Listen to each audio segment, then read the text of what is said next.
Today in 5-minute tones, I want to recreate the 8-voice chorus settings that I had in my recent Rocktron Intellifex video. I had quite a few requests to replicate these settings in the Axe-Fx 3, and I want to show you how to do it. Now, we could just go in, slap the 8-voice chorus effect type in the chorus block on, go and play some guitar, but what the Intellifex does is it gives you control over the delay time of each chorus voice. So in this case, we're going to use 2 multi-tap delay blocks. Before we get going, this is the guitar sound I'm using.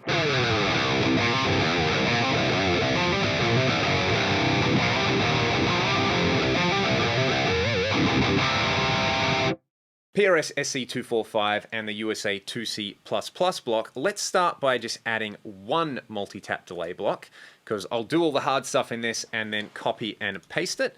So we'll go up here, and what we are going to want to do is turn the mix up to 100%, the level to -12, then I'm going to go through and set all the tempo values to none, and all the feedback values to 0. I'm going to go hard left and hard right on each of these delay voices. I'm going to make sure that the master feedback is at 0, the Q is at 0, and that the diffusion mix is at 0. I'll do that, copy and paste it, and then we'll have 8 chorus lines to play with. The next step is to plug our delay times in, because I'm trying to recreate the exact same sound from my patch. These might just seem a little arbitrary and weird, probably because they are. So 18 milliseconds on delay 3, 8 milliseconds on delay 2, 14 milliseconds on delay 1, 4 milliseconds on delay 2, and then the chorus on each of these, the first rate is at 0.4, the second rate is at 0.6, the third rate, where was that one? I think it's 0.8, and the fourth rate was at 1. I'm going to set the depth on all of these guys to be 40%. The real hard thing, I think, was translating the Intellifex values, which aren't in hertz or percentage, over to the Axe-Fx 3. So I did a bit of analysis on that, and these are the values that I came to. In the second multi-delay block, we are going to have the first delay line at 16, the second one at 6, and then the last 2 are both at 8. For whatever reason, they just happen to be that. In the chorus settings, again, the first 2 depths are going to be 40%, and the second 2 depths are going to be 20%. Like I said, you can set these to whatever you want, like use your ears. I'm just trying to recreate the settings from a particular patch, and I've got to check my notes here for the rate. 0.48, like I said, kind of whatever.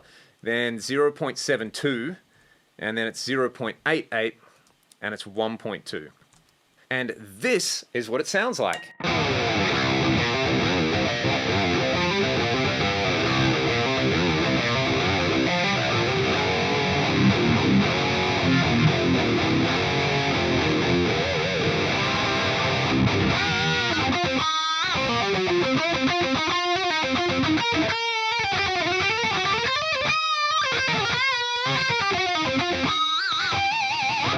And just to give you guys an idea of how close this is, I'll play the same loop.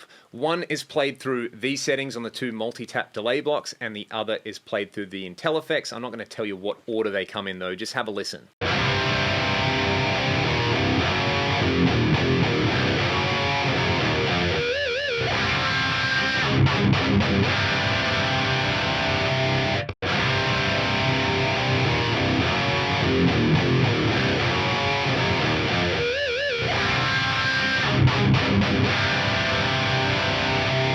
So certainly close enough for rock and roll. This multi-tap delay block is so powerful. You can add feedback to any of these delay lines and turn it into like an 8-voice choroflange. You can use some of the voices as delays if you don't want 8-voice chorusing. The sky is the limit with this guy. What I want to show you guys is how this sounds like in the context of a track with guitar, bass, and drums. Actually, it's just going to be bass and drums because I'm going to be playing the guitar. This gives you like this really thick, wide sort of chorus sound. I always think of guys like Nuno Bettencourt, Paul Gilbert, and Zakk Wylde from the 80s using this as like a thickening effect. Until next time, thank you guys so much for watching the video. Be excellent.